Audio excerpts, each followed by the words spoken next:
c'est bizarre. Depuis tout à l'heure, j'entends des bruits dans le parc. Bon, lui, je sais pas ce qu'il est en train de manger. De toute façon, il peut rien manger. Il a le harnais. Je sais pas, ça lui sert à rien de ce qu'il est en train de faire.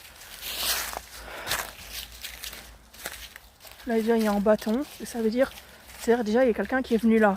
C'est un être humain qui a mis le bâton ici. Je suis sûre et certaine qu'il y a quelqu'un caché dans le parc. Mais bon, là, ça va. Il y a la lumière du jour, donc je suis un peu moins inquiète. Mais je vous dis, hein, j'ai attendu 2 heures. J'ai attendu 2 heures sans bouger. J'ai attendu que la lumière du jour se lève parce que j'ai entendu des bruits d'un être humain avec les bruits des feuilles. Parce qu'avec les bruits des feuilles, t'entends s'il y a quelqu'un qui marche. Et j'ai tellement eu peur que je suis restée immobilisée sur la table de pique-nique et j'ai pas bougé pendant 2 heures. J'ai juste attendu que la lumière s'allume du jour pour continuer à promener mon chien. Puis comme ça, c'est bien, il a pris l'air, quoi. Parce que je le sors que la nuit, en fait. Donc la nuit, je le sors 2-3 heures. Là, ça fait déjà 2 heures qu'il est dehors. Donc là, le temps que je refasse un tour du parc, que je le ramène à l'appart, ça fera 3 heures. 2h30, 2h40, quoi. Ah, j'ai fait vraiment une grosse balade. Voilà, c'est vers là, tout à l'heure, que j'ai entendu les bruits.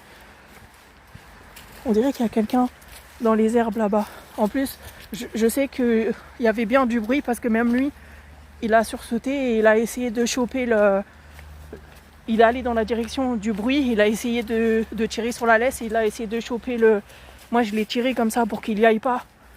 Parce que je me suis dit, imagine le harnais, il se détache. Enfin, la muselière, elle arrive à la détacher et puis si un être humain, il le mord. Donc, j'ai pas pris de risque, j'ai attendu que la lumière du jour se lève. Comme ça, là, s'il y a quelqu'un de bizarre caché dans le parc, je vais le voir. Et s'il y a quelqu'un, déjà, il va voir mon gros chien, il va pas s'approcher. Et puis moi, je vais pouvoir m'éloigner. Ah non, mais il y avait vraiment des bruits par là. Il y avait quelqu'un dans l'herbe ici tout à l'heure. Et bon, là, je suis rassurée. Maintenant, le jour s'est levé. S'il y a quelqu'un de chelou, je vais voir et je me taille dans la direction opposée. Je pars en courant. Je reste pas là. S'il y a quelqu'un de bizarre, je me taille. Mais dans l'herbe ici, tout à l'heure, il y avait quelqu'un sûr et certain. C'est sûr que c'était pas les bruits d'un lapin, d'un lièvre, d'un cheval, d'un écureuil, d'un hérisson, d'un oiseau. C'était vraiment les bruits d'un être humain. C'était vraiment des gros bruits de pas. Alors après, est-ce que c'était quelqu'un qui promenait son chien ici? Mais je me suis dit, c'est bizarre parce que je me suis dit, s'il y a quelqu'un qui promène son chien alors qu'il faisait noir, c'est quand même bizarre de promener son chien dans le noir, quoi. Moi, après, je me suis dit, peut-être c'est quelqu'un qui a l'habitude de venir ici, qui a confiance et qui allume pas sa lumière parce qu'il a l'habitude de faire ce trajet. Mais moi, je pourrais pas